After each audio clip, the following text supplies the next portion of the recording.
know you got some struggles, come let's talk about it. I know you got some pain, come let's talk about it. You thumbing through that rain, we gon' talk about it. Let's talk about it, let's talk about it. We building up that kingdom, we gon' heal the body. Just 3 men sitting here, we tryna be so godly. Got purpose in the tongue so we can hear your calling. Let's talk about it, let's talk about it. All right, let's talk about it. Let's talk about it. That's the name of this podcast. And on this podcast, we talk about things that may be a little bit controversial. Sometimes we have some fun topics, right? Sift through and see what we talked about before. I'm kind of about halfway through our season now. And as you can see, we have a little bit of a different setup today. Do we really? Yeah, what's different? What's new? Oh, you might notice that we got different chairs, an extra chair, and an extra mic. Joshua, go ahead and tell them why that is.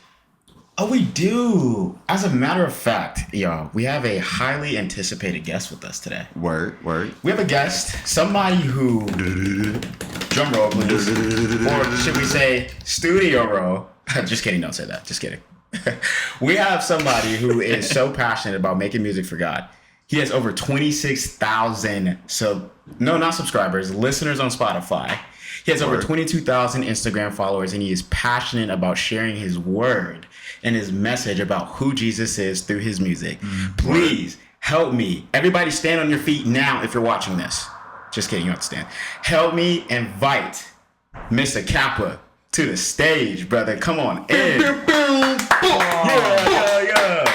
Yo, what's going on, guys? What's going on? Kappa, bro. Good to have you, man. We go way back, bro. We go way back. Literally, bro. Goodness gracious, this is a blessing to be here, bro. For real. Dude, thank you for coming on the show, bro. Of course. Yeah, man. We're excited to have you here. And James, if you want to just help us, James or Logan, what are we going to be talking about today? We're talking about how basically, if you listen to rap, you going to hell. Dang, bro. That's going with that. Like, let's just keep it real. I would say rap music is the devil. Rock and roll music is the devil. These kids these days, they don't know what's good for them. What they need is some good old-fashioned gospel. These kids these days. These dang kids. These need some soul music in their life. They need some Jesus music. Nah, for real. Ooh, y'all know that. What were you going to say? I was going to say, I don't know if you know that one movie, Let It Shine.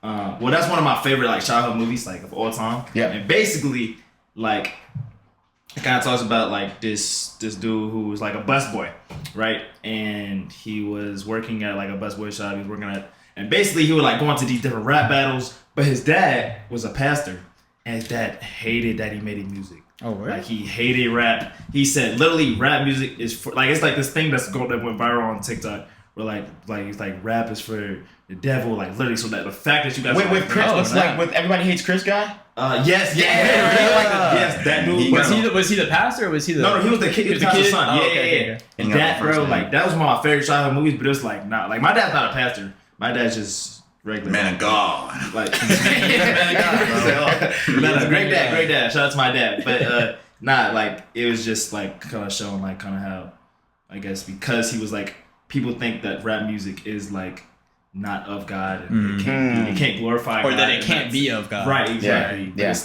bro, we can clearly change that. You know, feel what I'm saying? It's just about the heart posture about it for me. So absolutely. Amen. So essentially, it's is rap music of the devil? Is it of God? Right? Or can we even be listening to secular music? Is secular music something that as Christians we should be listening to, that can be created? If you are a Christian, can you make secular music? And so we just thought you'd be a great guest for this, bro, because you have been putting in so much work. I'm honored. And if I'm not mistaken, you at one point did make worldly music, didn't you? I did, in a sense. Okay, so it was this is kind of how it is. So basically, I never cussed in my music. I didn't use profanity in my music. One, because I was scared that my parents would listen to it. They'd be like, "Yo, what is going on?" I was that was the biggest fear that I had. Get a whooping off your own music. Yeah, literally. So what I did was I would make music for God, quote unquote, but it was more of a heart posture. My heart wasn't really there. And I was talking to Logan about this earlier. And the way you explained it was really good. Yeah, too. yeah. Elaborate. And it was literally I was just trying to the outer appearance that I was playing a part. I was basically just playing a role. It was a side job. But my music was not like going anywhere. It wasn't tasteful. It wasn't like purifying anything. It was just. I was trying to just say, I may like throw God in there 3 or 4 times. This is how it would go. I'd be like, oh no, Shawty, she look good, blah, blah, blah. And I'd be like, God there. I would just throw God randomly in there. I could say something else like my brother's holding guns or something, but God's there. It's like, that don't, you know what I'm saying? They don't really correlate. They don't go together. So 100%. It was kind of just like that type of vibe until, I really like say, okay, I'm going to sacrifice that. I'm going to really like put God to music. So. Yeah. That's fine. Oh, go ahead. You can say something. No, I just think that's like you went from just kind of like using God as like an additive to being really like the main ingredient. Literally. That's good, bro. So take us back a little bit before we even go like into your Christian journey. Yeah. How old were you when you made your first song? Like from the very beginning when you first started rapping. Shoot. So I have this boy, this brother that I have. And originally we were called the Dunk Brothers. Cause I had this little mini hoop in my. Are you talking about your biological brother? No, not my brother. It's just one of my brothers. I have this little boy. One of my boys. We like locked in, and so ever since we were like I say maybe 7 years old, we had this little mini hoop in my garage. We called it a rec room, because it was supposed to be a garage, but really we just do everything in that room. So we went there and had this little goal, and we would call each other the Dunk Boys. And while we were like dunking on this mini hoop, we just were rapping. We were freestyling while we were dunking on this mini hoop. Like dunking? Yeah. I thought you said dunk. We were like dunk challenge. We were like windmilling. So how old was this? I was literally like 7 years old. So Okay, stop with the windmill cap though. But go ahead. I was dead with it was not a tall mini hoop. You know what I'm saying? It was one of those like those little preschool ones, but like we're gonna have to test that. We're gonna have to see that. but I think that's when I kind of started loving rapping for real. Like I actually started loving making music because I couldn't really freestyle for real, but like I was just saying stuff and I just liked the way it sounded. Like your dad was showing me a video. How old were you when you were just freestyling in the studio? I might have been 9 or 10. Bro, you were in the stew at 9? I was in the stew it was my first time being in the stew, and bro, it was. How old are you now? I'm 18 now. Goodness gracious, I'm old. So half your life ago Half my life is ago, when you stepped into the studio for the first time. I stepped in the studio, bro. That's my happy place, bro. So yeah. That's fascinating. Yeah, bro. Did you ever feel convicted making worldly music? Before, let's say, like, one, did you even know what conviction was at the time? Probably not. But did you ever feel like, okay, I should not be doing this?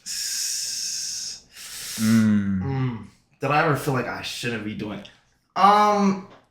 Yes and no. I think because I also like was so convinced by the world. Like I was kind of just like, this is low key kind of fun though.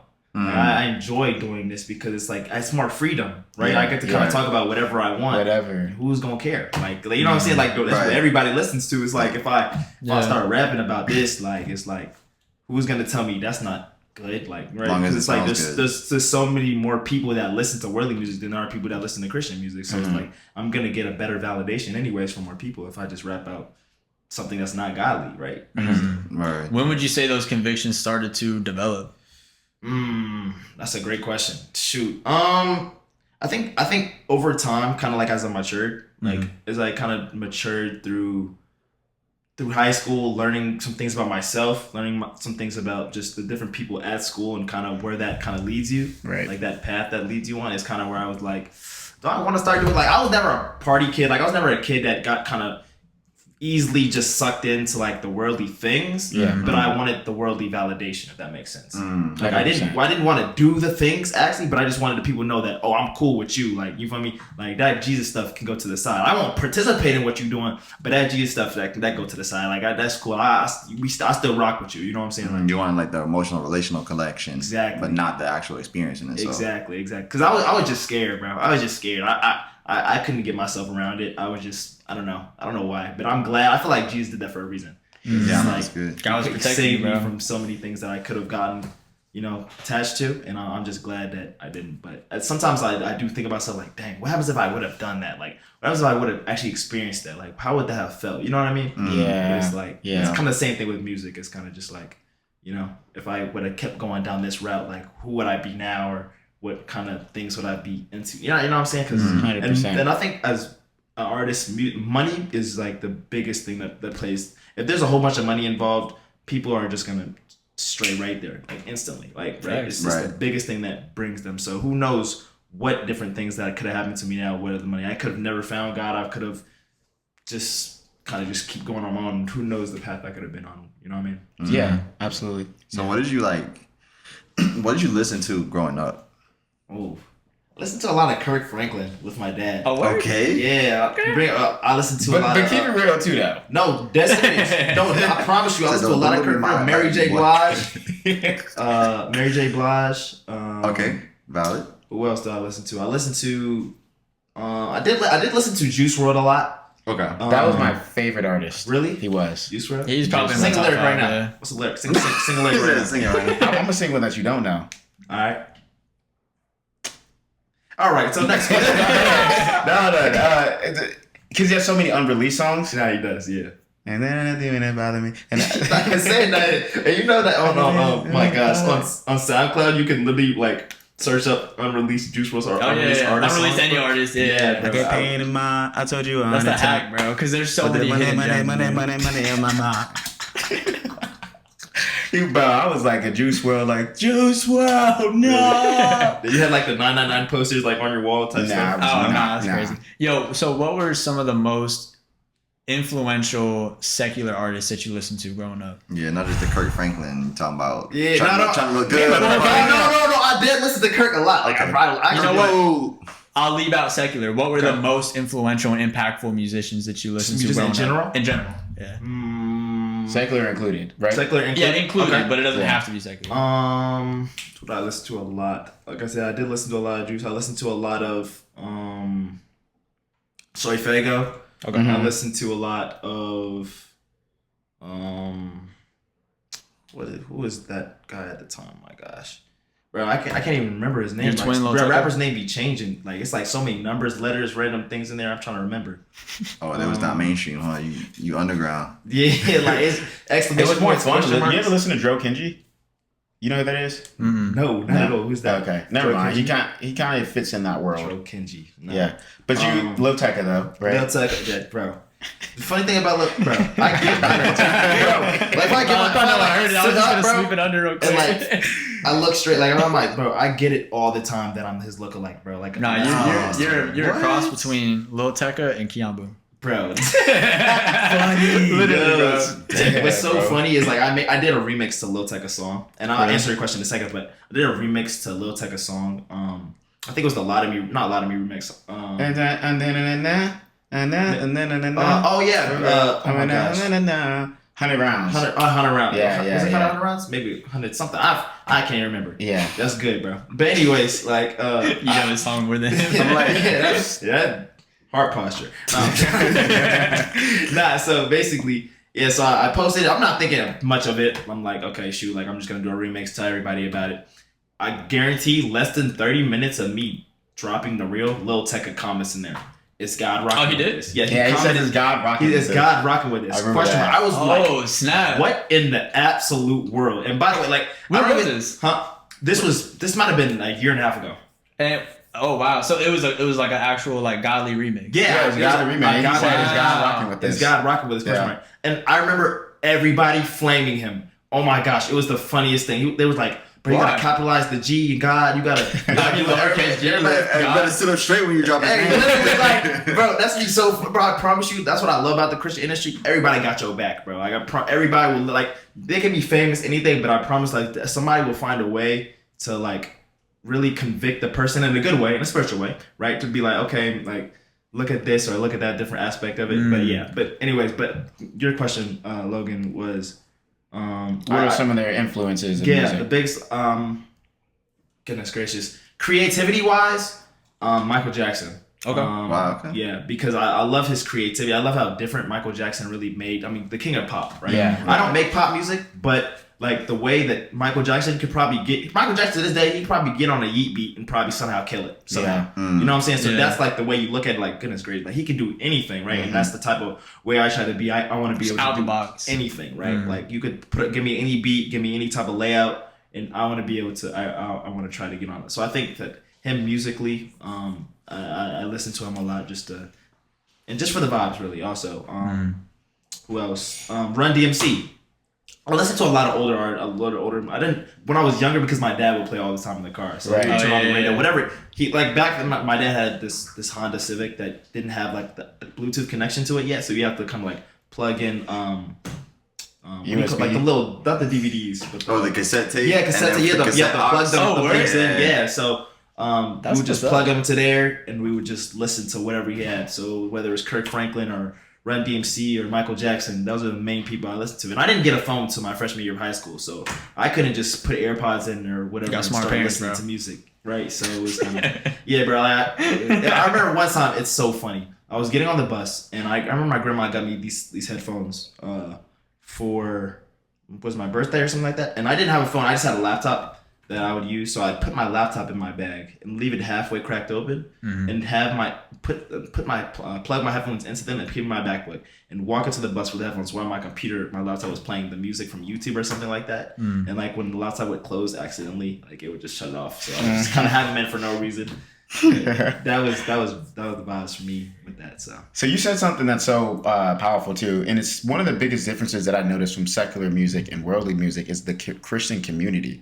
Because seeing the way that you guys support each other, and it doesn't matter if you have 1,000 followers, if you have 22,000 followers, it's like the network around the connection there is just it signifies unity. Tell us a little bit about how that's played a role in the success that you had. And then also, if you could elaborate, right? Because many people don't know this, but everyone starts somewhere. I remember when you first started dropping, you were following like 400 people and had like, no, you were following like 800 people and had like 300 followers. Yeah. And you were just following a ton of people. Yeah. Many people weren't following you. You were getting like 10 likes on your reel. Yeah. But walk us through that journey of how unity with other artists and like your persistence help you gain the success that you're building right now. Yeah, that's good. So that's a great question. Shoot. So basically, like as community aspect, we call ourselves CHH, Christian hip hop. And it's not just hip hop. We got R&B. We got a whole bunch of different genres. But I think the community, why it's so strong, is because we all have one purpose. Or we should have one purpose. Now, there are some bumps in the road that some people, but the main purpose is because we follow and we serve God. Right? Jesus Christ. That should be the center of what we do. That should be the center of everything that we do. And you can tell when it's not the center of the community, like how the community starts having such a downfall, right? Or how we start having a shift in a lot of people's different attitudes and the way it was going. And behind the scenes, like you may not see, but we have a whole bunch of different group chats, and there's a lot of arguments consistently. Like a lot of people, there was one not too long ago, or like about what ago. So there's one with, I'm not gonna say the artist name. I don't want to put him out there like that, but there was one with one artist and one producer, where they made a remix to something, and this person commented on basically what had happened, and said that I don't think that you should be remixing a secular song. Okay. I don't think you should be remixing a secular song. And they took that a little wrong. They took that, so you disrespecting me now. You saying, I can't make good music, so boom, I'm about to make a Christian diss basically on you. That's and crazy. Put it in your face and keep and drop the song anyways and make a whole music video about it and kind of do it. So it went back and forth. And I think eventually they kind of talked out and apologized, but it was kind of like, I kind of sat back like, this could have been avoided entirely. It plays part on both sides. Like I said, the heart posture is the biggest thing in the Christian space. If your heart posture is there, it will go smoothly. If it's not there, you'll see what happens, right? And it kind of causes a big smash. But with the other thing that you were talking about, Josh, about kind of how when I had 300 followers and if only 800 people, I think the reason that I followed more people was because I wanted to learn. So I followed a lot of people that were bigger than me, because when you follow people, their reels and stuff will pop up or whatever. So when I followed more and more people, their reels would pop up on my thing, and I would kind of watch them. I kind of just go see what they've done to kind of increase their following. Exactly, studying basically. And I hated school, so I hate studying in general. But when it's what I want, I'll put my work and my heart effort into it, right? And so I remember just hours of just scrolling people's pages, just kind of seeing what they do to kind of grow their page. And it's just consistency. Like I remember I dropped my first reel. I had no audio. I just played it from my speakers that I got, like $5 speakers. I played it and I put my phone up to the speakers and I played it. And I'm like, what you guys think about that? I'm shaking my head to it like this. And I'm like, yeah. Like you can barely hear the song, but it's just like, I'm just in there. And I think from that moment, just consistency, dropping every single day, maybe 2 posts a day. Who knows? Like I didn't really care. And I think when it comes to numbers game, and like once you get older or once you get more and more followers, you sometimes start to think like, dang, what if this post doesn't do well? What's gonna happen? If you go back to that same mindset of I don't care what happens when I post this video, it's more enjoyable because you're like, this is what I'm doing it because I love, not because I'm trying to blow up. Yeah, exactly. I'm doing it because I love doing this. Yeah. Right? It becomes more of like I said, everything literally goes around the heart posture. Like it goes around your heart posture. When your heart posture is, I'm looking for, how do I get bigger? How can I do that? How can I do that? Then it kind of starts to overwhelm you, and it's like it just becomes, it's not fun anymore. You're just doing it because it's a numbers game. You just want revenue. You just want more people to look at you differently, right? Yeah. But if you do it because you really love what you do, and because you're doing it for, like I said, Jesus Christ, it makes everything 10 times better, and it's just enjoyable. So I think that's kind of how I grew. I believe that I grew because of consistency, because I wanted this to be about Jesus, and I loved it, right? I loved it, and I noticed that how fast that I grew because I genuinely didn't care about what I posted. I just wanted to keep doing it because I loved it, and Jesus was my center. Yeah. And I wanted to bounce off that real quick because we were kind of chopping up beforehand. Yeah. And I asked you, if money did not exist and money was not a thing, would you still be consistent, making a song every single day? Yeah. And you said yeah. Right. And so going back to like what you were saying with, in the group chats, and there was like that whole dispute and stuff, like whether you guys know it or not, you guys are leaders in the world. Like as disciples, you guys are examples, you guys are leaders. So I love the fact that you would do it even if you made no money off of it, right? Like you would still be doing it because you have such a passion for it. And I think God is going to use you very, very powerfully. He already is, right? But like it's only going to go up, right? And so I wanted to kind of segue into asking you, what would you say, how would you want to impact the Christian music space as an artist? And not only just the Christian space, but also your listeners specifically as well. I would say really making it authentic, and real, and not kind of just a thing where kind of kids get on the mic and put on a preset from another secular artist and kind of color their own music, because that's what a lot of people do. Right. But generally be authentic and be okay with themselves, and really have it spirited towards God, because I feel like sometimes artists, and I'm guilty for some of the things too, because when I've made songs definitely that can be questionable, I guess, just on the things that you say, right? Like, is it really like gonna convict somebody if you're talking about pulling out a Bible and shooting demons? Like, have you really killed demons, bro? Have you really casted a demon out of somebody? Or have you really done this? Or right? And it's the same thing with cap rap, right? It's basically the same thing. Christian cap rap is crazy. I want to say one quick thing about that though. Yeah. So like some people come from an environment where guns is like the only thing they see. Yeah. So it's so much more comforting to hear someone shooting a Bible verse than it is hearing someone shooting a blicky, right? Yeah. I feel like it also depends on your audience, right? Yeah, your audience too, right? So some people just grew up in the trenches, and it's not always sweet for them, right? Sure. So that hardcore sound, I used to have the same thought as that. I'm like, Bible blicky this, like, what do you mean? But when you lived in a space where all you saw was guns and drugs, and now you can correlate flipping Bible packs, flipping Bible packs, like carrying Bible blicky because you're protecting yourself with the Word of God. I started seeing that as more of like, okay, I get what you're saying by that, not like you're capping about killing demons. But I do hear that because some people have lived in like $8.5 million houses and literally, killing demons. I didn't grow up in the trenches. I can't lie. I grew up in a nice environment, Lawrenceville, Georgia. Yeah, but you also don't rap as if you did grow up in the trenches, right? I don't. You just create. At least I don't think I have. Yeah, I hope not. If I have, y'all tell me if I'm wrong. But I don't think I have. Yeah, but I think you make relatable music. I definitely try to make relatable music, just music that really sticks out to people. But back to like what you were saying with like the community, not community, but with like how people can really like understand that is just like I said, authenticity, right? Really being like, okay, this is me. Like this is what, and what's so crazy. Like y'all probably won't see this, but y'all probably. Well, this is, anyways. Like what I have, what I'm doing currently. Well, this would be currently back currently In the past. but in the past. I've dropped this EP, this Lust EP. You know, for those who have listened to it, I appreciate you guys so much. But in the EP, it's about lust, right? Yeah. It's about what I've struggled with, me personally. And I think a lot of people, and like I said, about authenticity, a lot of people are afraid to be authentic about what they really struggle with because they feel like people will judge them. And I'm scratching it. I'm like, no, I'm not going to be scared anymore. This is a community where if people are going to judge me about what I struggle with, they have a problem that they need to work on themselves.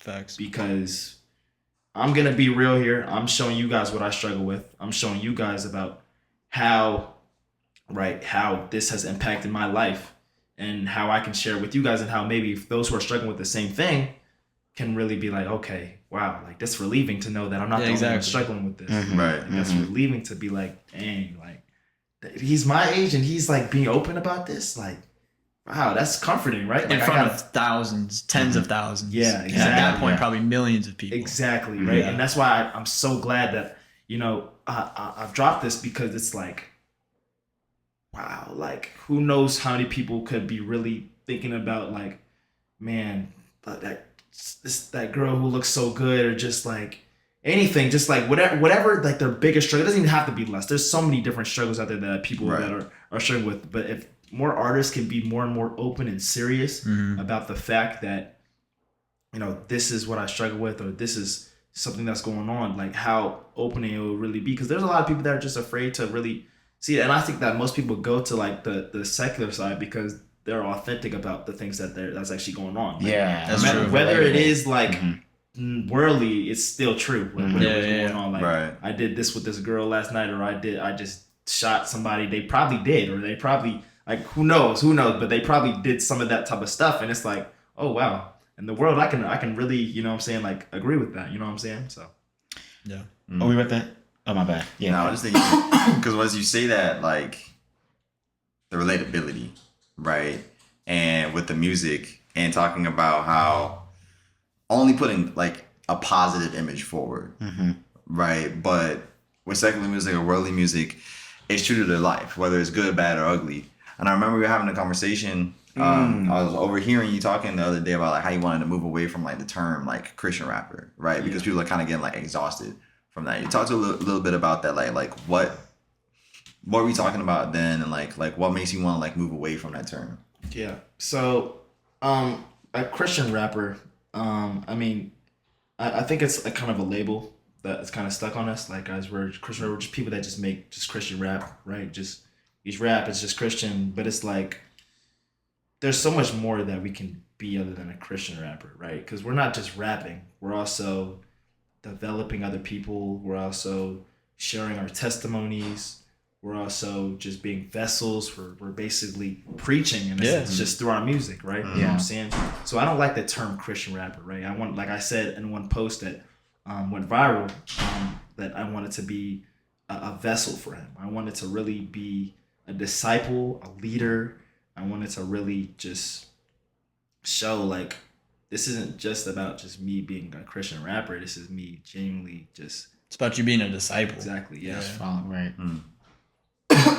Man, that's good. So when I was studying this, because the Colossians 3:16, I was wrestling with this verse. I'm gonna pull it up real quick, just because I want to read it verbatim what it says. And so it says, Colossians 3. We're at Colossians 3, verse 16. It says, "Let the message of Christ dwell among you richly as you teach and admonish one another with all wisdom through psalms, hymns, and songs from the Spirit, singing to God with gratitude in your heart. And whatever you do, whether in word or deed, do it all in the name of the Lord Jesus, giving thanks to God the Father through him." And one of the things that's exhausting for me with Christian music is it seems like you were mentioning, it seems so unauthentic, right? It seems like people are not really relating and sharing about their lives. But when I was reading the scripture, it's like God wants us to share music that exalts him and that does basically brag about how great he is, like how awesome he is, right? Which is so when I was reading that, it's just a thought, and I just wanted to discuss that thought, right? Like, is it bad to make music talking about just your experience if it doesn't glorify God? Or does your music that you're sharing, when you are talking about it, if you're going to share your experience, are you going to share about your vulnerability and talk about, you know, your realness, but then relate it back to God? Right. And so I get what you're saying about the stigma of Christian artists. There's just there's something that comes to mind. Like, you hear Christian artists, it's like, ugh, nah, I hear you, right? And then there's some of them like you included, right, who just are kind of different. They're segueing differently from that.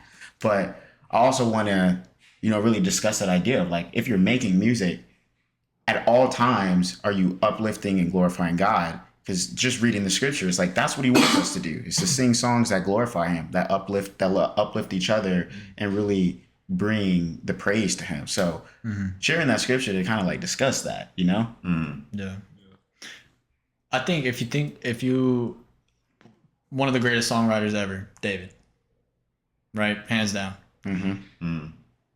Almost all of his songs talk about struggles, things that he's going through, the good, the bad, the ugly, all of it, right?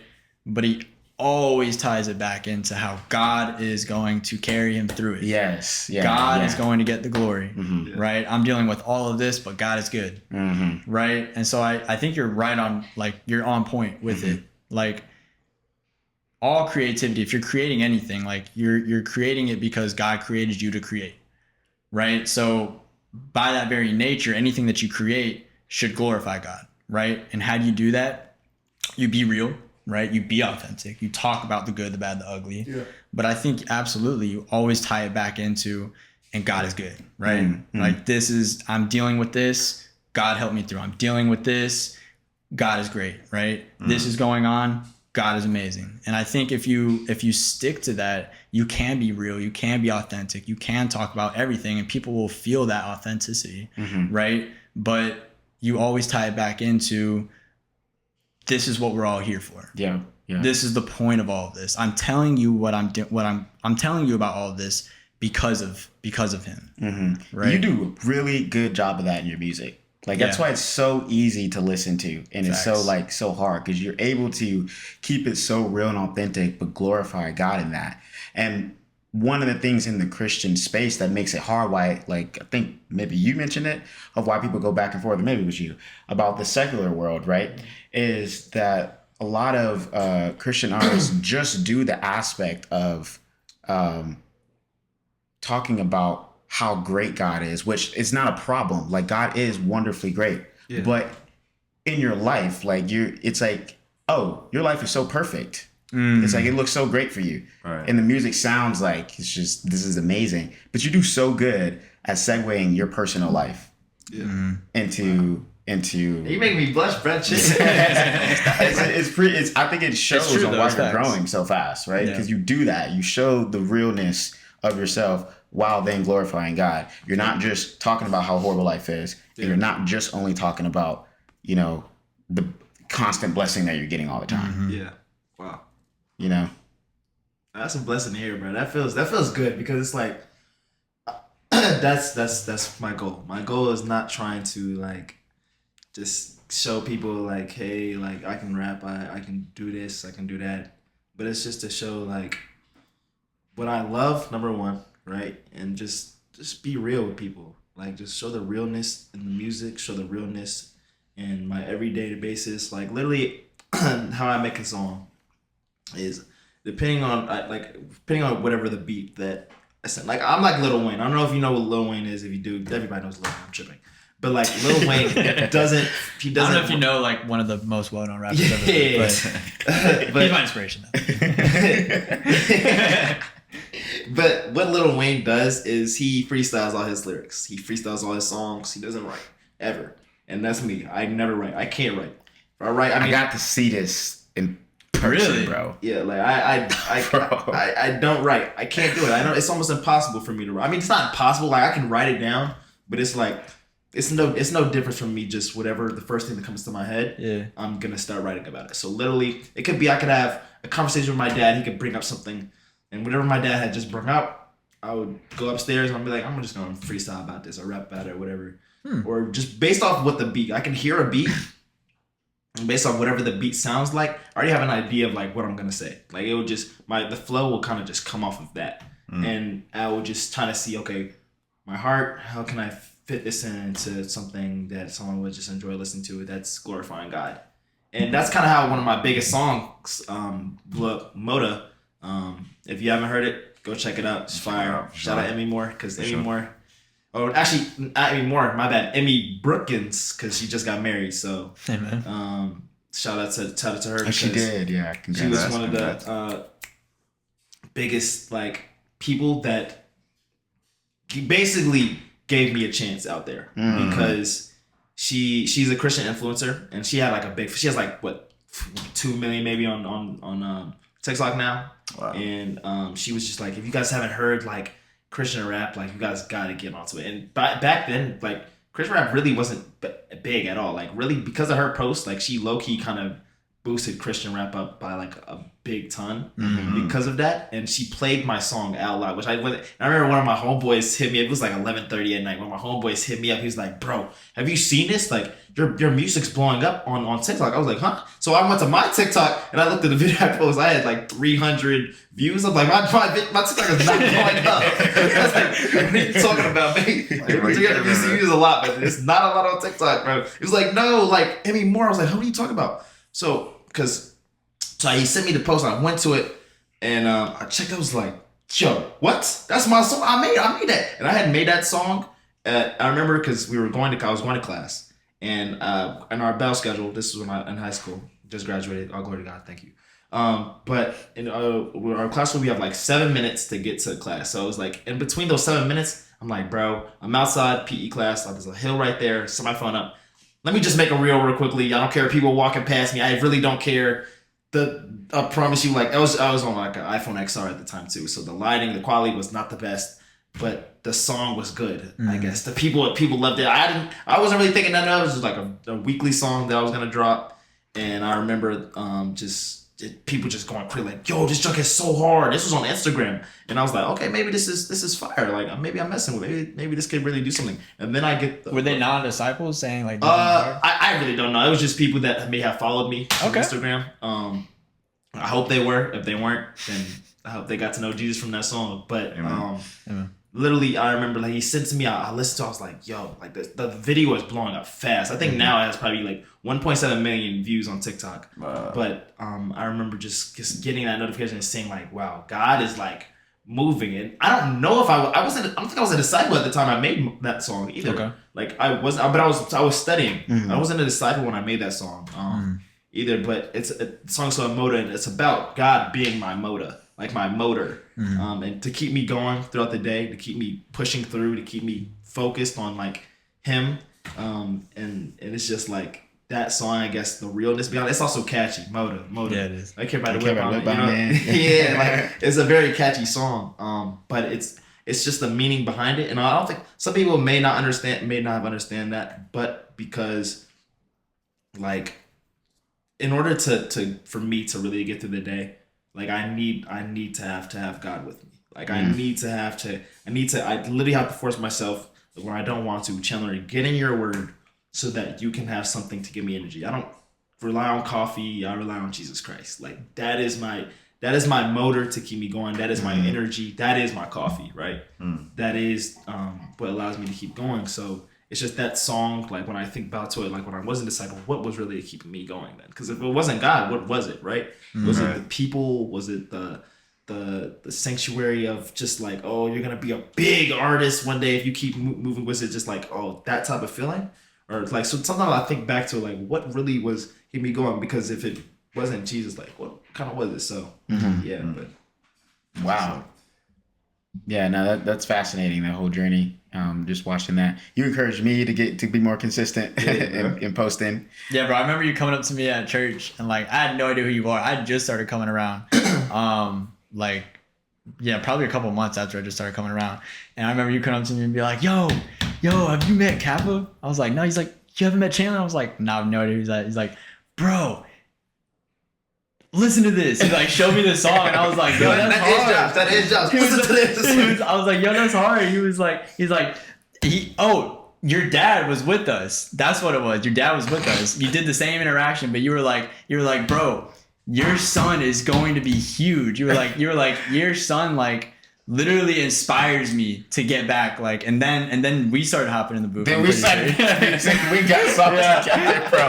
We were like, we gotta catch up, bro. That's so crazy, bro. I have a ton of worldly music that I used to make. Yeah. Like a ton of it. And then I started making Christian music. I'm like, it's just not that good. And then I remember when you were like, oh no, Austin introduced me to you. Austin was like, Bro. Austin was like, Yeah, I remember remember that? It was like, you make music. I'm like, oh yeah, this young dude makes music. Cool, man. He's the I'm babysit me, bro. I'm like, yeah, bro. Let me show you some things, man. Yes, bro. Now he's like, let me show you some things, man. And then I heard the song. I've been dealing with so much of my mind. I'm like, Is that the first song I sent you? first song I've ever heard from you, bro. I listened to that song 50 times. Recorded on his AirPods, and it sounded recorded on his AirPod on BandLab on his phone. It's And the presets, bro. it was so amazing. I was like, bro, this dude's actually hard, bro. What? And then from there is history, dude. Yeah, bro. It was great. That was before you even dropped a song on Spotify. Yeah, I don't think I had dropped anything. Well, yeah, because I was dropping on SoundCloud. On SoundCloud. I was still dropping yeah. on SoundCloud, yeah. Enough, like the nostalgic Kappa, bro. Oh my god. Bro, I don't know. I think my nostalgic. I think they're all right. I mean, I like them. I definitely do. But when I look at my stuff like now, it's different. It's like that's how I sound. It's like I still like a little squeaker back then. But I mean, like it's still. I mean, fire. you were in high school, right? Yeah, but my Yeah. voice has changed. It still, has. Like It was still really hard though. But Yeah. what would you say to encourage people who are wanting to make Christian music but aren't truly following God yet? Well, give up. I'm just playing. Quit while you're ahead. Yeah. Like who like say they see your music, oh my gosh, man, he's blown up. He's making Christian music. I want to start making Christian music now. Yeah. Do you encourage them to continue to walk in that? Yeah. Or yeah. Go ahead. Well, I would say before you start making music for like just going right into it, like what I did, really get like a mentor. Somebody who could help you explain really what it is to live the life of Jesus Christ or live the life like Jesus Christ, right? Because when you kind of but when you kind of just go from like a secular switch to like when someone like I've got people in my DMs like, bro, like I'm trying to get out of the secular space. How can I do it? And I tell them, do you have a church nearby? Do you know anybody? Because getting them to go to church first and understanding what it really means to be a disciple and walk in faith, that's one thing than it is to say, oh yeah, bro, just get on your mic and just start talking about stuff because they don't know what to do. It's going to be so difficult for them to just go straight from secular to Christian music when they may know nothing to very little about God and what he can really do, right? And I feel like, and Josh was telling me, just like you said, it was so difficult for you to come and like to start rapping about Christian stuff when you started doing it because you were so used to rapping in that secular life. So when you go into the aspect of rapping about Jesus, it can kind of be like, you can kind of freeze. So I would say first, really try to find somebody who can really talk to you, really explain what it means to be a disciple or walk in faith. Not even be a disciple first, right? Because that comes in, but like what it really means to kind of just know him, right? Understand a little bit about him, open the word, get the Bible, praying. Just little things like that because prayer goes a long way, right? And so just like I said, being able to find, what's the reason you want to be able to give your life to Jesus, or what's the reason you want to know more about Jesus, right? That's a big thing. And once you understand that, just go off of that. Then you can start kind of digging into the music aspect, like I would say, like where you can still do what you love and be creative. You know what I'm saying? But if you really want to make that switch, you gotta really be in tune to like, okay, who is this Jesus guy? Because Jesus is a great dude. Like when I was studying, Josh actually studied the Bible. I'm so grateful. I'm the best people I've ever met in my life. And because of that, like when I was studying with him, I remember just getting onto one of my songs and just kind of just like it's sounding better to me. Like each song I made kind of sounded better each time I would do it, right? And I remember when I first started studying, before I studied with Josh, when I first started studying the Bible, it was super inconsistent studies, and it was just kind of just based off the timing that I had, and I didn't really enjoy the studying. Like it kind of felt like I was going to school kind of type of thing. Just kind of going through the right, motions, and it's like I wanted, checklists. like I actually. Like I remember he had first study, and I was free as day. He said, "Oh, you want to hop on the study?" And I was just like, I made up something to say I was busy, just so I didn't have to get on because it was so boring to me. It was just like, what? I don't want to just feel like I'm in class, right? And I feel like the reason why I really pushed me the motive is the relationship I had with Josh, because the relationship I had with Josh he was able to talk to me like we're on the same level, like we were just having a regular conversation. Like I feel like that's how study should be. Just a conversation and not be teaching them like, okay, Jesus, you gotta know that Jesus did that, Jesus did this, and this is kind of just because if you go off of what like kind of you're telling somebody like a class, it's hard for them to pay attention. It's like you should tell them to bring a pencil and a notebook or something so they can start taking notes or something like that. Right? Like, I feel like it should be like just coming out whatever that God like has in store for you to say, whatever comes out your mouth, that's kind of should be like the. But to answer your question with that, like I say, I would try and study out if you can. Try to find somebody to help you learn more about Jesus, just so you can kind of have that guideline, right? Yeah. Also, shout out Sammy too, because Sammy was shout out Sammy. key role into that study, and he was a very valuable piece. Definitely. Yeah. So Yeah, that's amazing. So you said that somebody hit you up and basically was saying like, how do I move away from the secular into like the Christian space? I get a lot of those. I was gonna ask, how often do you get that? Every day. Like Really? I check my requests and there's like a new message every single day from somebody. They're saying like bro, like I'm trying to get out of the space. I don't know if you know. I probably can say this, but I'm sure you know who YPK Ray is. Nah. Yeah, who YPK Ray is? YBK, right? YPK Ray. Uh-huh. Do you know who DDG is? Like all those people. Yeah. So basically, like they're cameramen. Oh yeah. The Young dude. Yeah. Ray Dunking with over DDG? people, like with the dreads. Yeah. So basically, his cameraman hit me up. His name is Connections. Okay. He hit me up and he was like, bro, like I do like 3D stuff and like I also want to make music too. And he's not in the Christian space of music, but he was like, I mess with your sound heavy. I want to make a song with you, bro. Like this could be fire. I'm like, sure, bro. Let's get it going. I would love. He wants to also like learn about music, and the thing I see is like, I'm not sure if he knew my stuff was Christian, but the fact that somebody that may not be in the Christian space currently, that even took the time to reach out to me about that, kind of makes say like maybe he's interested in some way, like wants to know a little bit more about Jesus, because it's clear as day that I make music about Christian. I don't curse in my songs. I don't say things that I probably shouldn't say. So when you're listening to a song like that and you kind of say, hold on, like this is right. That's some type of that's just the first click that someone could be like, okay, well maybe I might give this Jesus guy a chance or something like that. And that's really kind of all that's about. Like it's just really just leading them. Like I'm just the step one. Right after that, then they go with God. Like they talk to God. It's like that's what I mean by being like go back to when you talked about being a vessel, and that's kind of how it starts, right? The fact that I can get people to ask me a question about, so you make about this can be just, I make the music now. Go talk to y'all. Go talk to God, right? Go talk to the King. Like that's where you're gonna get your real, the real pleasure from, the real, right? That's what the goal is for you. That's what the goal is for you. That's the goal, bro. Yeah, that's the goal. And he's already using you for it. Yeah. So that's amazing. So I asked that because you kind of already talked about how you go about approaching those conversations, right? How would you recommend other Christian artists who are already in the space? Yeah.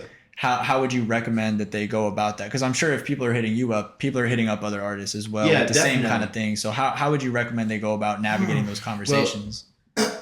I'm no way to judge a person and no way to say any of that. So, but one other thing I would say is really just whatever you felt led by the Spirit to say, whatever you feel led to, like whatever you feel led to say, is say it. Really, whatever's on your heart is really.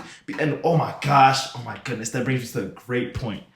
And the hate is such a strong word, but I genuinely hate when Christian artists try to be like secular artists, and I think I talked to you about this maybe, but when they try to act like they're some sort of celebrity and they don't care what other people say or act like, oh my gosh, it literally, like when you try to act like you're just the king of the hill, and just like when somebody has a genuine question about, hey bro, like I love your music, I'm a big fan of your music, I love because if I check my requests, I'm sure they do. I'm definitely sure. Like sometimes you can be busy. Of course, everybody's busy. Not everybody can see your message, right? But when someone genuinely has a question, or maybe in person question or something like that, and like, hey bro, can I get a picture? I want to talk to you about something, and they kind of ego you off a little bit. It kind of just like, that's not being like Jesus at all. Yeah. Jesus is the most popular person in the world ever, right? And Jesus had time to sit down and have conversations, have meals, to have talks with sinners, to have all this type of thing. So why in the world can't you? Like, what makes you think you're so powerful and you're so all this big guy that you can't just say, hey bro, like let's have a conversation real quick. Sure, that's right after a show. Like I got something to do. But if you're genuinely having a question about like, how can I get closer to Jesus? Yeah, I think I have a 5-minute conversation with you, bro. Like that's fine, right? You know what I'm saying? Yeah. So that's why I don't have a problem talking to somebody who may just be starting in the Christian industry. Like I want to be on the same level with you, bro. You may have 26 followers. Well, I have 26 followers right now with you as well, right? I'm not that. I'm not gonna be that type of guy that's like, oh sure, I may have this, I may have that right now, this big fan base. I'm a human being just like you are. You're not bigger than anybody else. We're all made by one being, and that's God. So that's just the biggest thing that just blows me away. Like I hate when artists, especially the Christian artists, try to act like that in that sense. Like sure, like I don't know if it's like fun to them. Like it's like, oh, like I like the feeling of just like people just fanboying over me or something like that, bro. Like nah, that's not how it should be. And that's why I feel like the Christian space can die super fast when it starts becoming like that. If it starts becoming more like a secular concert, right? When you're going there and people just jumping like, oh my gosh, like yes, like who are we glorifying, God or the artist? Right. Like who are we really glorifying? Like sure, it's we a concert, not a worship session. Exactly. Like, you know what I mean? Yeah. So that's just one thing. So. I think that's like representative of a larger thing within like church as a whole, right? Like what you're talking about with like them behaving that way, but like misrepresenting Christ, right? Like wearing the label or the jersey of Christ, but then like not playing the part, basically, right? And I feel like that's one of the problems that a lot of people have with connecting with like Christianity as a whole, right? Because you have people like wearing the label of like, oh, I'm a Christian, but then like not behaving in a certain way, right? And being like hypocritical. And like it's one of the problems like around the church and church culture overall, and it's like what's like it's turning people away from the church. We're gonna have an episode coming up actually about church culture. It's gonna be great. Look out for that. But kind of want to transition that into like secular music and like Christian rap, right? And talking about like why people would prefer one over the other. But before we get into that, let's do a quick intermission, bro, because I see you fighting with that mic for your life, bro. So go ahead, push it down, push it in. Start from the top. No, don't break it. From the microphone itself. Yeah. From grab this. Yeah, push it in. Push it like make this. the arm. Yeah. And then take the whole thing and tilt it. Like tilt it like this to you. From the arm. Oh, the arm? Yeah, grab the arm, grab the mic. Chandler, you know how you have one of these. Just put the mic down. Put the mic down. Oh, like this. No, look. Hold up. I might. Right here. Do it for him, bro. Boom. No, I got you, bro. Lean back how you said. Word. And then turn that gain up a little bit. Yeah. Point it back down for him. You moving the arm, you look at the bass. Yeah, you're gonna. All right. You got it. There you go. Turn the gain up? Yeah, now gain up. Yeah. Yeah, Lord. I think it was covering your face like the whole episode. Word. Don't be mad at us. We'll see. Start. We'll see. Episode, turn it over. Hey, but that's the humanity in it, right? You show the flaws. A lot of people don't want to show their flaws, so they're not relatable. Okay, right? and this is for Emma and go. We actually clipping that? No, we can keep it, bro. Are we keeping it? No, we can keep it. Thanks, everybody. Have a great day. All right, we back. All right, shout out everybody. No, just playing. We'll keep it live. Oh, you press your mute button. That might have been me. And cut. We're good. We're back. We live. So you're talking about church culture. We talking about church culture. Yeah. So let's talk some numbers. Let's talk some stats. Yeah. Right. So people that listen to rap. Like rap is the largest genre of music in the US. At least. kind of. Yeah. A lot in the world, low key, right? But like literally in the US, it's the largest genre, right? The highest music share is like what, like between all categories is like 30% of people. Really? Yeah, it's like 30% market share is is rap music, right? Like 31. But among all people, it's like 60% of people in the US or so forth listen to rap music. But if we boil that down to like Gen Z, about like 54% of Gen Z listen to rap music. Millennials is around the same, like 50%. It's actually probably a little higher for Gen Z, around like 55, 58. But then if we look at the amount of people who are quote unquote like Christians in America, it's actually like the majority of people in America identify as Christians. Like something like 64% of people categorically identify as Christian, right? See, like 64, like 2/3 of people in America identify as Christian, right? And then as well, about the same, like 60% of people in America listen to rap music. But it's not 1-to-1 the amount of people who like who identify as Christian and listen to rap music.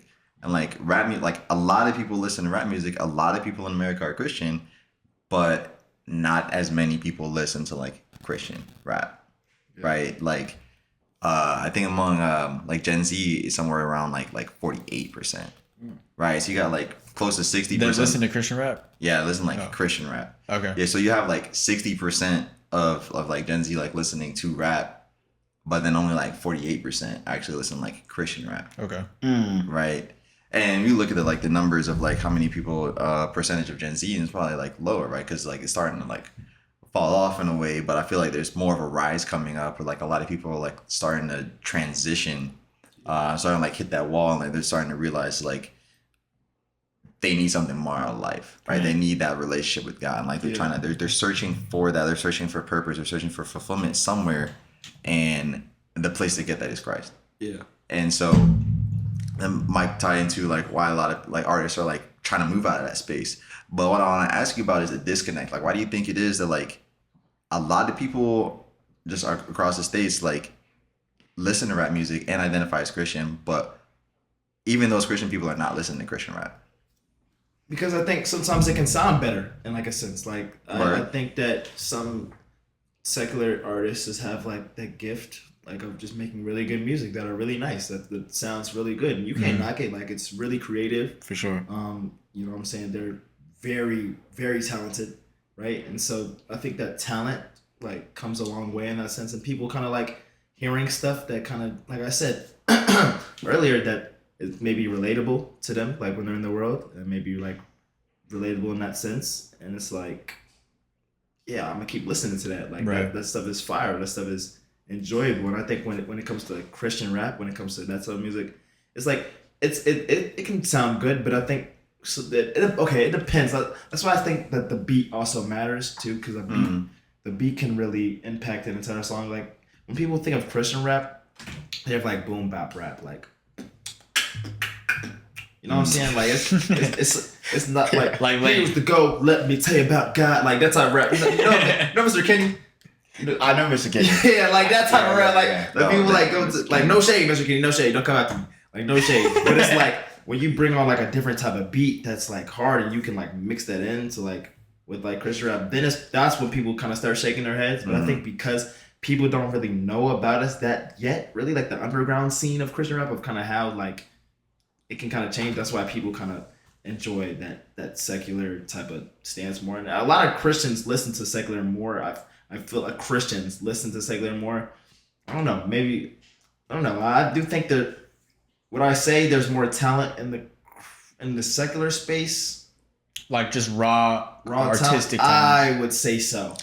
The only thing I would say about that, I just think there's because the secular world is so big, the level of people, there's so many more people grinding. True. You know what I mean? Like I've probably seen a few, very minimal, very few that have the level of grind that you and like another person has that kind of grind is 404 True.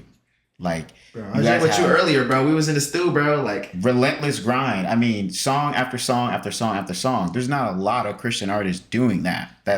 You don't drop all the songs that you make. I got like 100 songs in the vault, bro. Bro, you have songs that are like gems. I'm like, what? Are you planning to drop that? You know what song I'm talking about, too, bro. wait, which one? With the feature, bro. Oh, with the feature. Oh my gosh. When a guy looks like they can stop you. Say it loud. I can't. Say it. Oh, bro, that's one of my favorite songs. But it's like, but all I'm saying is the point I'm making is like the level of grind that is required for you to just be someone that people want to listen to or watch in general. Is substantial grind, whether it's secular or Christian music. Yeah. So I think there's this natural perception to think that just because God's on your side, that you do have an advantage over people because you're doing it God's way. Mm-hmm. But if you don't have grind in it, you're not going to have the same result. Yeah, you know, that's anything that and you're that's doing. Anything. Yeah, and I think that's one of the big difference makers in the secular world and Christian world. Just from what I've seen, is that those that are like blowing up in Christian rap right now, the grind is relentless. Caleb Gordon. Like post every single day, every day, reposting every clip on all social media over and over. Alex Morton doesn't post. Wait, is that his name? Alex G. Alex G. I said Alex Morton. No, Alex Jean. He doesn't even post every day, but his level of effort that he puts into the content that he creates, is immaculate, bro. Yeah. And that's not being replicated as much. Another thing that you said, like with the content, bro, like a lot of people, what they do is they wait until they try to get the best, like set up the best. Bro, you have a phone, you're good.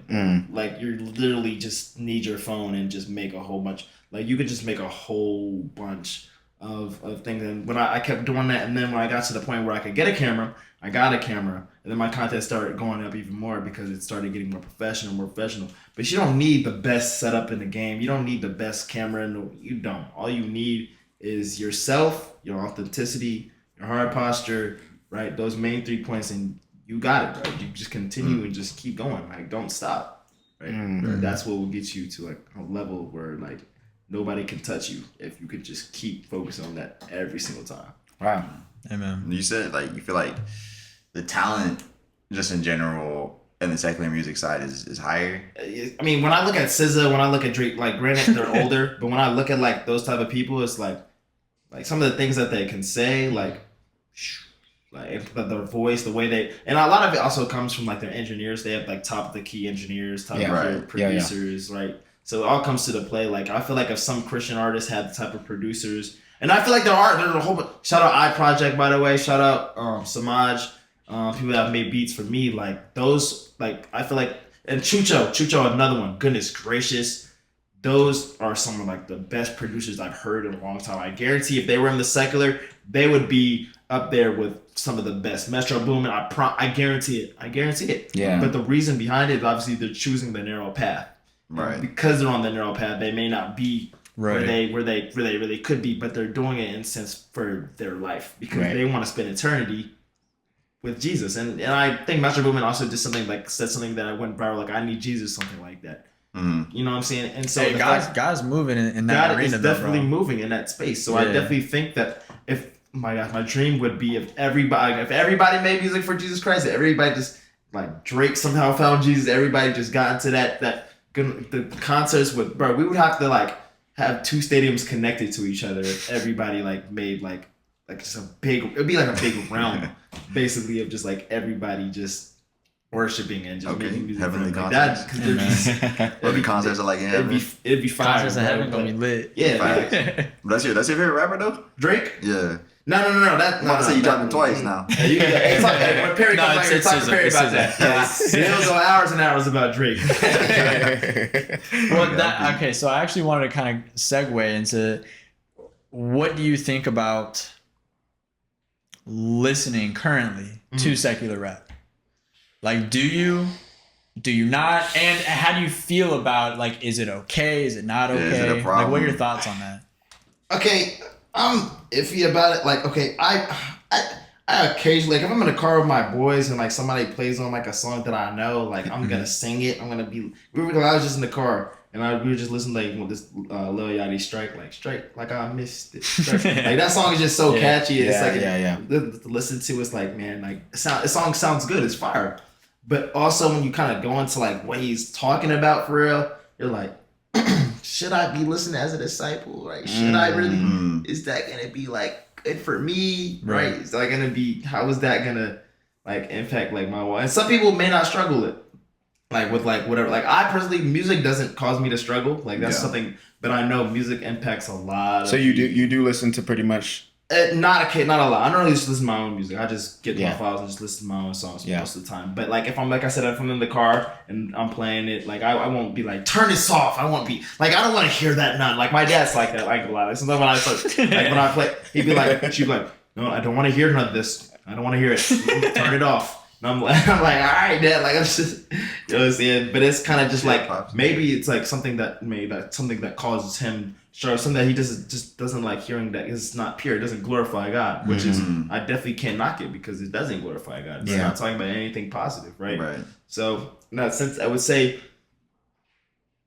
I personally don't continue like myself. I've stopped kind of doing that, like listening to secular music. I normally just listen to straight Christian music because I think that one, I can learn from more Christian artists, and two, it's something that's positive, something that's uplifting and glorifying God. Like I don't want to just say like imagine this, like I'm not saying it's gonna happen, but imagine you're about to like preach the next day or something like that, and you're in your car and you're listening to like Drake, or you're listening to somebody, and like that stuff is literally going into your mind. It's like I'm about to go to church service, and on the way to my church service, I'm listening to something that's not glorifying, right? You know what I'm saying?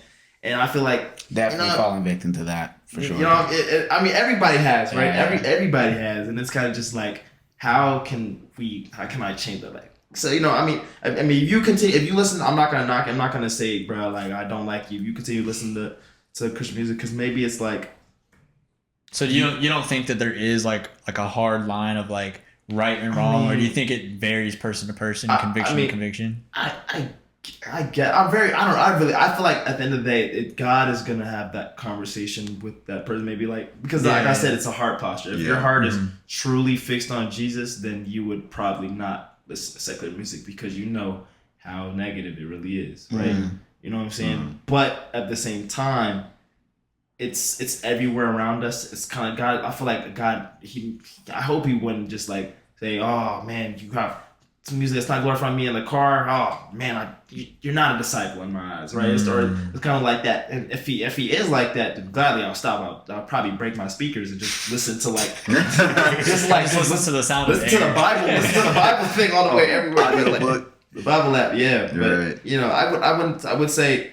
It's a very controversial topic, you know what I'm saying? It's very hard to kind of see because a lot of people have different thoughts about it, whether it's good for you or bad. I personally think that it's bad. It's bad to listen. It's not bad. I think it's bad. It depends on like your heart. Like I said, your heart. It depends on like what you're really focused on. If it causes you to struggle, then I wouldn't listen to it. I don't think that you should listen to something that causes you to struggle. Or if you're really serious about trying your walk with God and you're maybe becoming a disciple or trying to learn to see, okay, how can I make Jesus top area of my life? I wouldn't listen to it because that could be something that could knock you off your guard. You know, the more you keep listening to it, the more you keep vibing to it, the more and more you're gonna keep doing it, and the more and more it's gonna kind of just become a habit. You know what I'm saying? Man, it's real, bro. It's so real. I'm getting convicted myself, bro. Like literally, y'all heard that? Y'all are what you eat. I feel that. Yeah, I'll definitely harp on what you said because the heart to it is the biggest thing. I think part of that is like knowing yourself, right? Because like me, I listen to secular music for sure, but music has like absolutely like zero effect on me. Like it can say whatever, like it doesn't matter. Maybe I'd be like, oh, this is trash, or like you ain't said nothing, but like B word like 5 times in a row, like you saying absolutely nothing, right? It's trash. But if we go back to like, I don't know, like if we playing like Nelly or something, right? Like it sounds great. But like, as for like my mind, like being influenced, like it has absolutely like music has absolutely zero effect on me, right? So like, I think that like kind of parallels with like when like you wasn't born, but like when we were growing up back in the day, they would talk about like back in our day. It's not so. They talk about like video games, right? Like, oh, you shouldn't like let your kids play video games, like with like killing in it, and like things like that, and like they're gonna grow up to be like that, right? And I'm like. that ain't gonna be me, bro. Because like it has like absolutely zero like impact or influence. But like if you are an influential person, right? Like you see a lot of people who like they want to emulate, they want to like become their favorite rapper, right? Yeah. They start dressing like them, they start talking like them, they start like acting like them. And just knowing like, okay, I'm gonna be real with myself. Like I'm somebody who is like easily influenced. Like I will like take on like if those things are in my mind, like I'm gonna be reflecting on that, right? Knowing if that's you.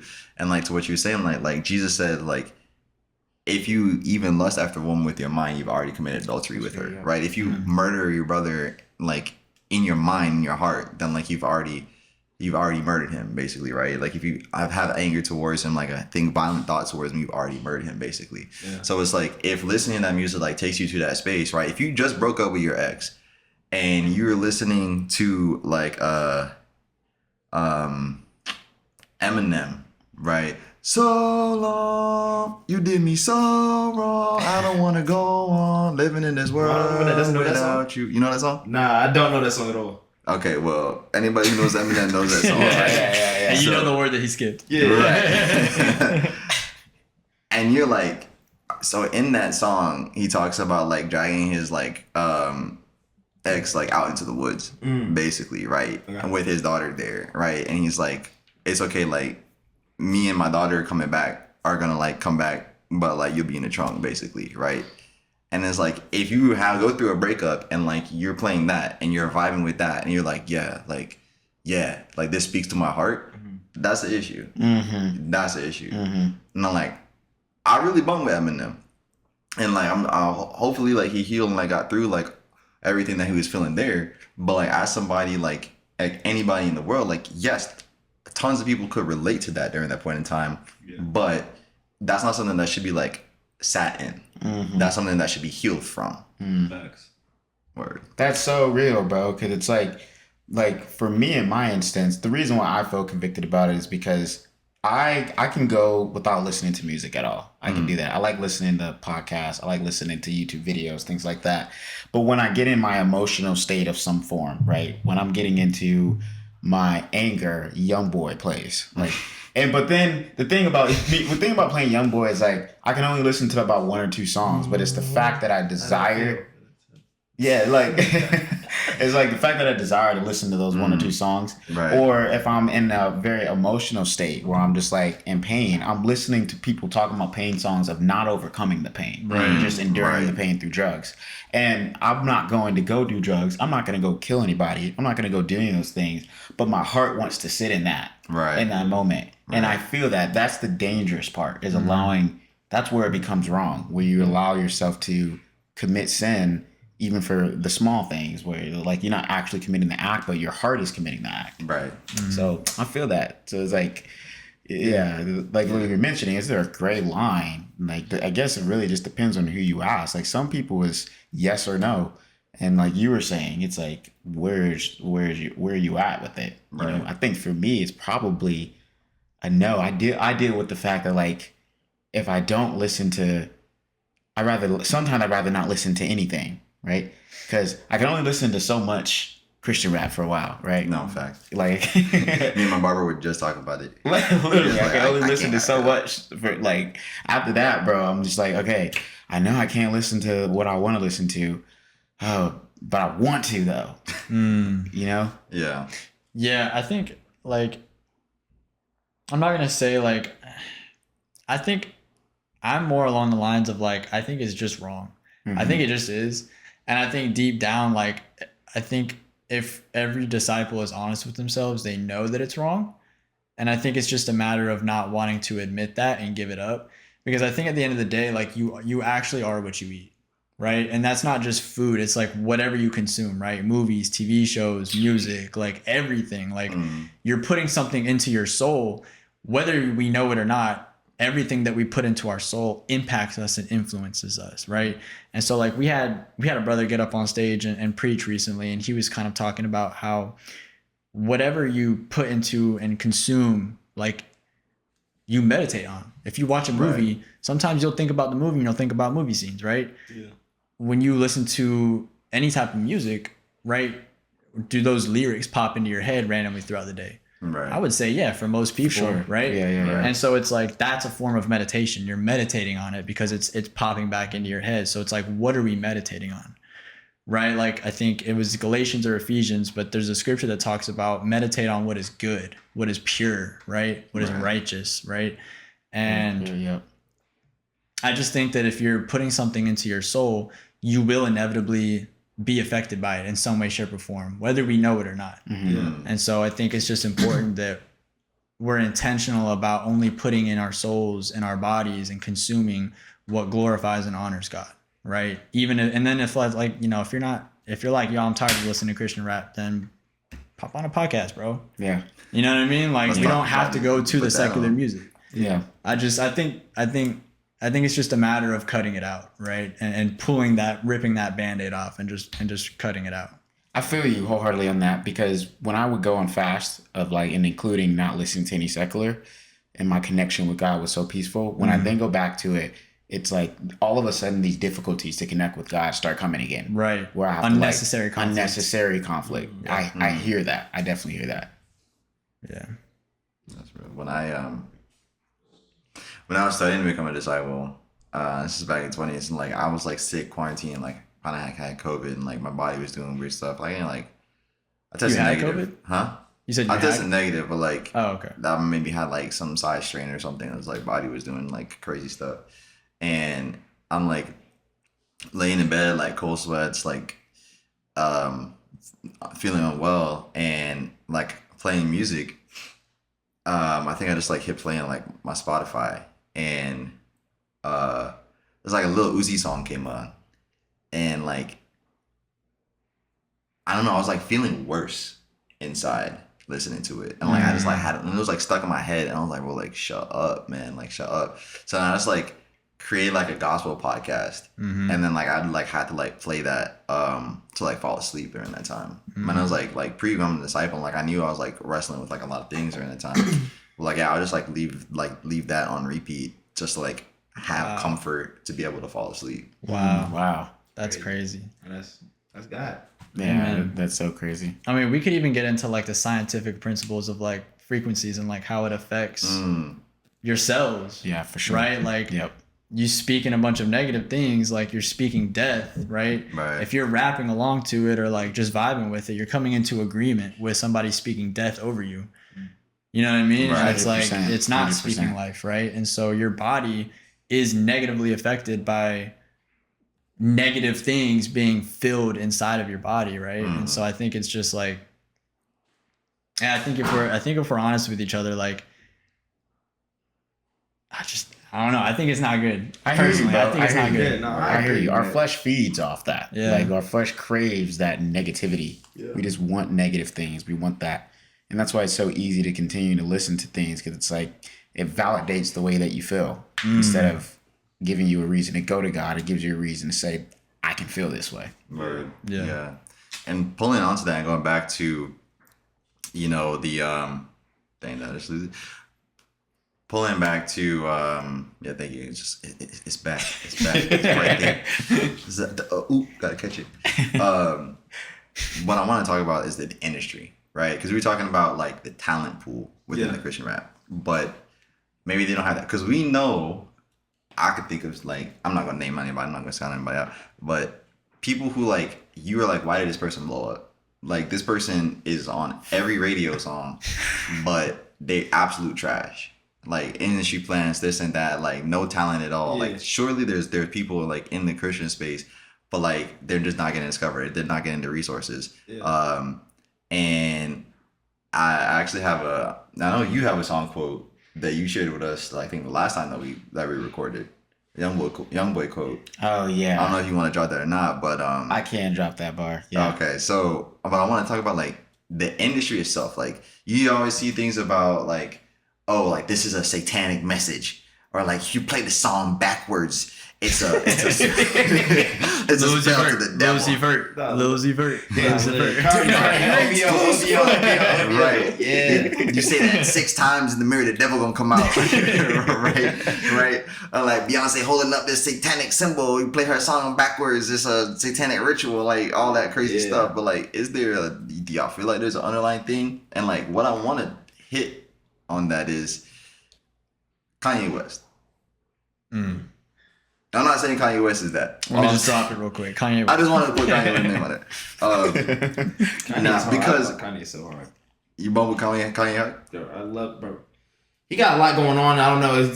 Bro is literally like a genius. Mountain. He's like a heart. He's like a heartbeat thing. You know that. He's like an EKG machine. Nah, I don't know. Work right. Right. Goodness, like I feel like Hold on, brother. Hold on. No, go. Let me before, because I don't want to don't lose leave that, my statement halfway through and it seemed like I'm hating on Kanye. Because what I was trying to get to, because Kanye himself, like just as mentioning him brings controversy, right? He is walking controversy. He's no like coward from like sharing his opinions and his thoughts. Right. But he's got this song, Jesus Walks. Y'all know that Jesus Walks? Mm-hmm. All right. So he's got a bar in there where he kind of talks about this, about like the industry, right? Where he says like, they say I could talk about anything except for Jesus. That means guns, sex, videotapes, lies. But if I talk about God, my record won't get played. So he hands the radio his track record, and they're like, "Nah, you can't play this." And he's like, "So in the industry, I can rap about anything in the world but God." And like Kanye is big, like, especially even like during that time when he's talking about this.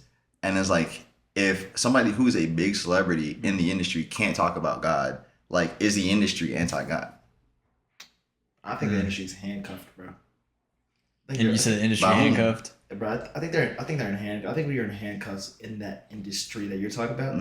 It's like especially when people get signed, like, you know, Lil Baby, like all like their thing, like you have to like sign something that kind of says like you can't talk about this or this certain type of thing in there or whatever. You like talk about God or blah blah whatever. Like, and those people like be like serious, like nah, bro. You disrespect us in some type of way, bro. You like, you know, we're after you, bro. You know what I'm saying? And it's kind of just Diddy, Suge Knight stuff, literally, and it's kind of just like, bro, like I can't with that type of stuff. You know, like that stuff is just so like, I don't know. It just I don't know. Like I said, like it feels like it's just unpleasant to be there in that type of. Like, sure, you get like all this money, you nice houses, nice clothes, all this type of, but like really like, bro, like if you feel like you're just following like a rule book, it just like you feel like you're in like some type of cult or some type of like just like club that you just really you can't leave, and like it's like you're selling your soul to them basically, right? And it's like that's. And another thing is like with Christian, like I don't know if this is like something that you guys are going to talk about, but just when Christian artists are like signed to like secular labels, and kind of like how that affects the Christian industry and themselves like falling away from God, or kind of how that does, right? Because like that was a big thing. Like I just had a group chat. Somebody asked like, how do you feel about? I'm not gonna say artist names. I'm not gonna be like that, but like I definitely think because they are signed to that place, like I said, is money. Like I think because of that, so they can pay their bills, to live where they're these nice houses they're living in, to like afford these nice clothes, to do all that type of stuff, is because they're signed to that label. But in reality, and like they get on like the secular artist kind of gets on the Christian rapper song and kind of gets their music up there a little bit. But it's like to me, I don't think it's the same message. Like to me, I think they're kind of just doing it because it's like they can, because they're able to. They're able to, yeah. Right. They have the money to do it, to say, I'm gonna put Lil Yachty on the song, I'm gonna put Rich the Kid on the song, or I'm gonna put like all this type of, you know what I'm saying? Right. Like all these different secular artists on my song, but it's kind of just like, bro, you know what I mean? Like it's kind of just like what it feels like. There's no like real emphasis on it. Like it's because you can literally tell the difference to when that secular artist gets on the song. For sure. Instant they hop on the song, it does not sound. It kind of just sounds like they've never rapped before sometimes. Yeah. But because they're trying so hard to not do what they're so used to, and it kind of just makes the song sound like, how is that supposed to get somebody to get closer to Jesus? You know what I mean? Yeah. It's like when they're listening to Lil Yachty talk about whatever. It's not Lil Yachty don't know Jesus himself. How he's supposed to help somebody else get to Jesus if he can't? Yeah. You know what I'm saying? So I feel like. yeah, I don't know how I feel about Christian artists really being signed to like secular labels. Like, if you can, but I think if you can make the impact, sure. But you don't. Doesn't mean you have to drop the song with them because they're not in the same shoes you are. You know what I mean? Yeah. Like, but if you can be that light and somehow cause them to really want to get to know Jesus, and their music starts to sound differently and starts to sound, okay, wow, I see what they're making sense now. That's why Lil Tony, bro, like I love what he's doing, because I think he's being genuine about his walk, and kind of like how like he's not hiding the fact that like he was really in the wrong, and you can tell once he just dropped a EP that like is going viral. He dropped like a Christian EP, a Christian album or tape that's going viral. Okay. That one song that goes like you may have heard it, but it's like I can't leave my Bible, but something they said when I get fly, like who said like you can't get fly? I forgot. But it's like this one line that he said that everybody's saying, and it's from his Christian EP that he dropped. And he's been a secular artist. He's from ATL also, I believe, but he was like, You said Lil Tony? Huh?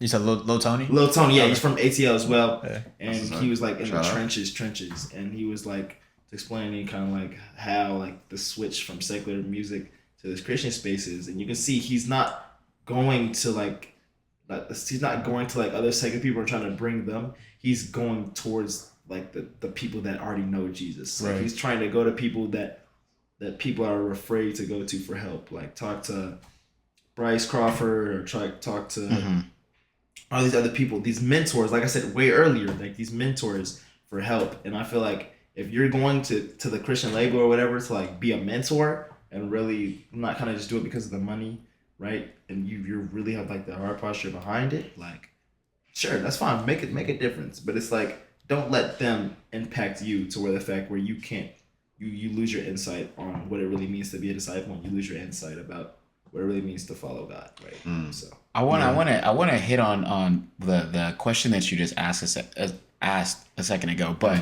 also to make a point about there's in the scriptures it says, "Do not be misled.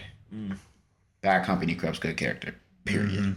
Right? People, and the do not be misled part is like, do not be deceived into thinking that you are the one person that's going to change the 80 people around you who don't want to follow Christ, right? You can do that, but if you surround yourself around those people, more than likely your character is going to be flawed, right? So you being the outside source, you then can bring people into you. That's why I don't think that, my opinion, I don't think that a Christian artist signing to a secular label is going to make nearly as big as an impact as a Christian artist being independent or going to a Christian label and then bringing secular artists to their label. Right. I think that's the most impactful thing. You're not going to go to a secular label and get all these artists who are already making tens of millions of dollars to then all of a sudden want to follow Christ because now you're on the label. Yeah. Right. It's just it's just too dark around there. It's just a money thing for them. They're like, oh shoot, you're gonna bring your fan base over to us, and like exactly, and it's more money for them, for the label. And to hit on what you were talking about, bro, about I always, one of the things is the devil is so crafty. He is so skilled in what he does. And so like someone like you who's like you know, you hear the subliminal messages, oh, like this is a demonic thing, blah, blah, blah. It's like you can skip over that. But there's probably hundreds of thousands of people who can't skip over that. And they see a message that doesn't exist, but the message exists to them, which will separate them from God. It's like he will use whatever your mind can comprehend that's outside of God to make you believe something's happening that separates you from God. And so these subliminal mixed messages to who me doesn't matter, to you doesn't matter, but for them is destroying their life. It's all the work of how skilled the devil is. He's extremely skilled in what he does. And he's so skilled in what he does it right in front of your face. Like you can see these clear messages. Oh my gosh, it's like 666, da da da da da da. Now you're frightened, and you're so frightened to the point that you don't even want to pray about it. You're just like, life is over with. But does it actually really mean anything? I look at it and I see like, it doesn't mean anything, right? So you just have to really be mindful of how crafty the devil is and know what your issues are, because he's going to leverage your issues to try to get you to come back to him and get away from God. Yeah, that's an extremely good point. And I will also say, like, the Bible literally says he's the prince of this world. Right. So like your question was like, is the music industry as a whole, like the secular music industry, rap against God or like rap, right? Is it against God? And it's like, well, if it doesn't specify, I think if it doesn't self-classify as being for God, the only other way is that it has to be against God. And I think because of the nature of the fact of what it is and just the industry as a whole, because the devil is the prince of this world, then he has control over it. Like I think he genuinely has control over it. And like I think most disciples can agree like that's probably the reality of it, right? And I think it's important to know like exactly what you're saying. Like the devil knows you individually. Right. Like he knows what does and doesn't work to get you to be closer to him than to God. Yep. And so it's like when you're delving into like the rap industry, like you need to be aware of that. Christian or secular, you need to be aware of the fact that like you need to be aware of yourself, right? You need to be aware of like what does and doesn't cause you to stumble, what does and doesn't cause you to go closer to the devil than to God. And to with the point that you just made too is the biggest difference between the Christian world and the secular world is one gratifies yourself, the other gratifies Christ. Yeah. That's you're either gratifying your flaws or you're gratifying your successes like you did it, right? Or Christian world is you're gratifying God. So like to your point is music against, it's like rap music against God. I think whatever rap music where you're glorifying you is against God. It's the opposite, right? God's the complete opposite. If you're using your music to glorify God in the rap space, then it's for God. Word. And like to what you're saying about like the devil being the prince of the world, right? When a lot of people who start off rap looking towards like trying to make a life for themselves, right? Like J. Cole's bar, they tell them rap, sell drugs, to go to NBA, right? With the first one being in that order. So with people trying to make a name for themselves, getting out of the trenches, rap is an option. And like they do that to try to gain the world, right? And it's like and these labels, the industry is like promising them the world's like, and that's the values that are talked about, right? You talking about like having cars, having clothes, having jewelry, having like women, right? And like all these things that are fleeting. So I would agree with you that like the devil is in the details there. And like what you said is hard on if it's not for God, it's against God. And it's like period, right? Like if it, either you glorifying God or not. And I would say there probably are a lot of people like in the industry that like have nothing to do with that, right? And like are not a part of it. But I think like the underlying, like the foundations of the house, perhaps like the people who like really are like at the top and like in power or like really behind the scenes. I think it would be hard to deny that there's like any of that going on in there, right? Like you look at like people's music videos, you look at the things that they talk about, and it's like that is what's being pushed, right? And like either way, at minimum, some of these bars are leading people away or like getting them to question whether they need God or not. I'm sure that young boy. Yeah, well, there's a skit, and I hate it because I love this song. I don't love the song, but it's a song that I know he loves the song, guys. It's like, he listens to it 12 times a day. I don't love the song, but when I'm in a bad mood, I can listen to the song. And but here's a bar where he says, I got my father on my right, I got the devil on my left. I talked to both of them through the night. Like, who gonna put some on the shelf? All for me. And I promise for to glorify your name all through the streets. And when I hear that, it's just like, it is so mind-blowing to me how just blatant the enemy reveals himself in music. Just see so blatant with it. It's, you can't even, if you are of Christ, you can see the devil's work. And it was just crazy, bro. But in that song, he's literally saying, I'm talking to the devil through the night. I'm talking to God, whoever he glorifies as God, and I'm also talking to the devil, and I am praying to them to help me murder. Is basically what he's talking about in the song, right? I'm not saying that he's a murderer. I don't know if he is, but either way it goes. This is the song, right? What the song is stating that, and then he's saying whoever helps me is who I'm going to push in the motive of sharing you along the streets, Right. And people will like relate to that because they would have nothing. Yeah. And be like, all right, like, who really is my provider? Mm-hmm. And then be questioning that. And be like, oh, maybe I should go talk and like have this discussion myself. But then be deceived and misled because like God is the only one true provider.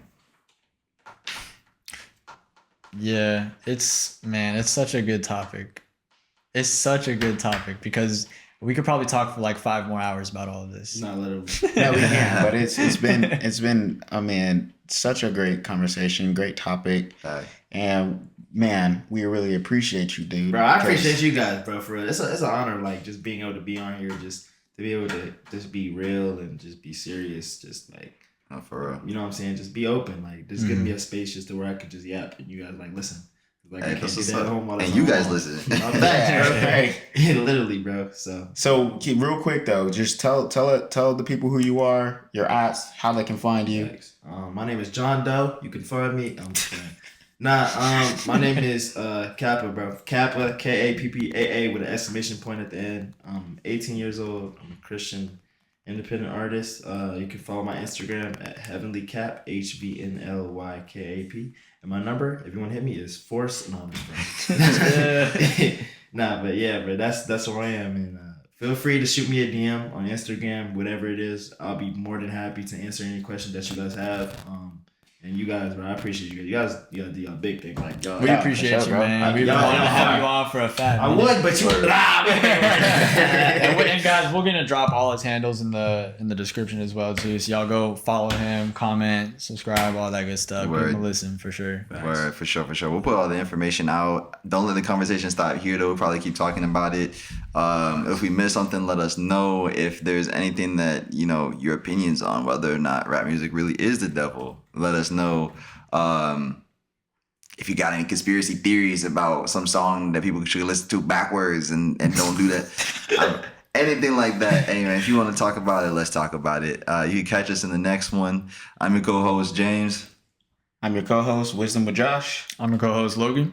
And we had our guest, Kappa. Yeah. And we'll catch you in the next one. Peace. Peace out, y'all. I know you got some struggles, come let's talk about it. I know you got some pain, come let's talk about it. You thumbing through that rain, we gon' talk about it. Let's talk about it, let's talk about it. We building up that kingdom, we gon' heal the body. Just 3 men sitting here, we tryna be so godly. Got purpose in the tongue so we can hear your calling. Let's talk about it, let's talk about it.